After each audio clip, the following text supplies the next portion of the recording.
Viral at pinag-uusapan nga ngayon sa social media ang di umano ay on and off na wedding nila Bea Alonso at ni Vincent Co. Ano nga kaya ang katotohanan? Mula sa isang blind item ay napagtagpi-tagpi ng mga marites kung sino ang tinutukoy na couple na di umano'y kanselado na ang kasal dahil sa usapin na may kaugnayan sa kayamanan. Tiyak na mapapalitan ng lungkot ang excitement sa kung totoo man ang balitang ito ay sina Bea Alonso at Vincent Co. Ayon sa blind item na inilabas ng Bilyonaryo.com, may sikat na couple na imbes magkaroon ng mala fairy tale wedding sa bansang Spain ay mapupurnada pa nga dahil di magkasundo ang magkabilang partido sa prenuptial agreement. Isang bilyonaryo heir BH at kanyang Filipina Euro beauty bride-to-be ang bida sa storya. Nawindang nga raw ang expected guest sa pinaplanong kasal sa balitang ito, lalo na't nakapag-book na ang mga ito ng flight sa bansang iyon at nakapagpatahi na rin ng mga designer outfits. Sinasabing tumanggi ang mga magulang na ni BH na ituloy ang kasal ng walang prenup, lalo na't mabilis umano ang naging relasyon ng dalawa. Ngunit ayon sa ulat, ayaw pumirma ni Feb dahil naniniwala itong sapat ang pag-ibig at hindi kailangan ng kasunduang pinansyal.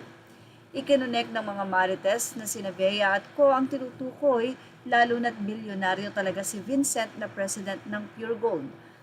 Marami na rin ang nag-aabang sa kumpirmasyon kung talaga bang ikinasal na ang dalawa, ngunit nananatiling tikom ang bibig ni Bea.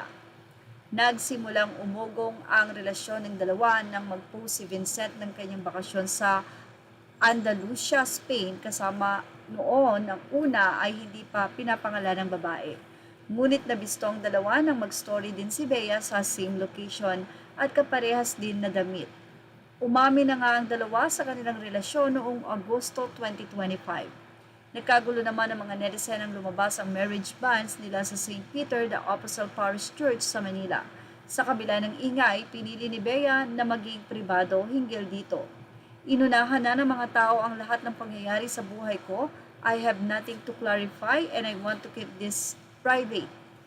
There's nothing to say. Actually, I'm very happy. Huwag na kayong maghintay kasi wala namang grand reveal. I want to focus on my personal life being private right now, say ni Bea sa isang naging panayam kamakailan lamang. Bilang respeto na rin kay Bea, maging ang malalapit niyang kaibigan sa showbiz ay ayaw magsalita tungkol sa kasalang Co Alonso. Tinuturing din ng ilan na cryptic ang ipinost ni Bea sa kanyang IG. Some things don't need explaining, you just know. That's how it feels when you find the right diamond. Yan ang kanyang naging pahayag.